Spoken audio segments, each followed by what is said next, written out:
సాయుధ పోరాట స్ఫూర్తితో ప్రజలు మేల్కొనాలని, సాయుధ పోరాట వారసులు కమ్యూనిస్టులేనని సిపిఎం జిల్లా కార్యదర్శి వర్గ సభ్యులు కామ్రేడ్ అల్వాల వీరయ్య అన్నారు. ఈ సందర్భంగా మహబూబాబాద్ జిల్లా మరిపేడ మండలంలో వీర తెలంగాణ సాయుధ పోరాట వార్షికోత్సవాలు ప్రారంభించారు. ఈ కార్యక్రమంలో వీరయ్య మాట్లాడుతూ బీజేపీ తెలంగాణ సాయుధ పోరాటాన్ని వక్రీకరించడం సరైంది కాదని మండిపడ్డారు. వీర తెలంగాణ సాయుధ పోరాటం భూమి కోసం, ముక్తి కోసం, వెట్టిచాటి ముక్తి కోసం ఒక మహోన్నతమైన పోరాటం ఈ తెలంగాణలో జరిగింది.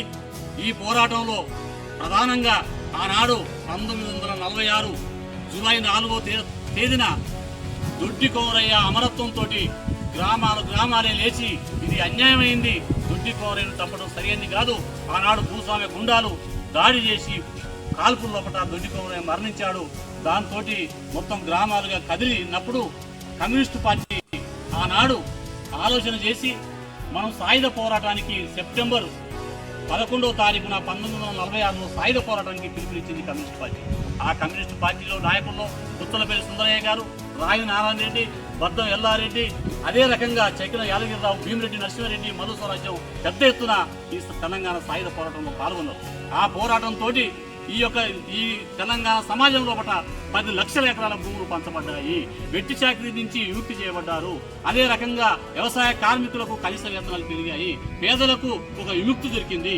ఆ రకంగా గ్రామ స్వరాజ్యాలు ఏర్పాటు చేసి ఆనాడు తెలంగాణ సాయుధ పోరాటంలో ఆడామగా తేడా లేకుండా పెద్ద ఎత్తున పోరాటం జరిగింది. కానీ ఈరోజు బీజేపీ ఏం చెప్తా ఉంది?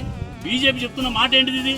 ఇది భూస్వాములకు దోపిడీకి జరిగిన పోరాటం కాదు, ఇది హిందువులకు ముస్లింలకు జరిగిందని చెప్పేసి బీజేపీ చెప్తా ఉంది. ఇది సరైనది కాదు. ఎందుకు అంటున్నామంటే ఈ రోజు భూస్వామ్య గుండాలైనా వాళ్ళు మొత్తం దాడి చేసి మొట్టమొదలు బందగిని చంపారు. బందగి ఎవరు?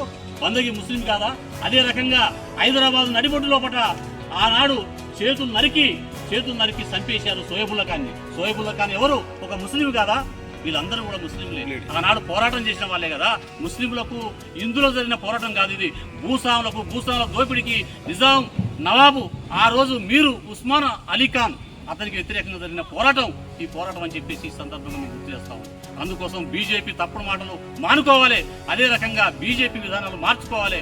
అందుకనే మేధావులారా, విద్యావంతులారా, మరి విద్యార్థులారా మీరు అందరూ కూడా గమనించి రేపు జరిగే పోరాటంలో ఆనాడు తెలంగాణ సాయుధ పోరాటంలో జరిగిన స్ఫూర్తిని తీసుకొని ఈ రోజు పాలకులు అవలంబిస్తున్న ప్రజా వ్యతిరేక విధానాలకు వ్యతిరేకంగా కేంద్రం కావచ్చు, రాష్ట్రం కావచ్చు, ఈ స్ఫూర్తిని తీసుకొని మనం ఎదుర్కొంటున్న సమస్యల మీద రేపు మొత్తం కూడా మనందరం పోరాటం చేయాలని, ఆ రకంగా ప్రజలు, ప్రజాతంత్రవాదులు ఈ ఉద్యమాల్లో కలిసి రావాలని చెప్పేసి మీ అందరికీ సిపిఎం పార్టీ విజ్ఞప్తి చేస్తూ ఉంది, ప్రజా సంఘాలు విజ్ఞప్తి చేస్తూ ఉన్నాయి. ఆ రకంగా కలిసి రావాలని కోరుతూ సెలవు.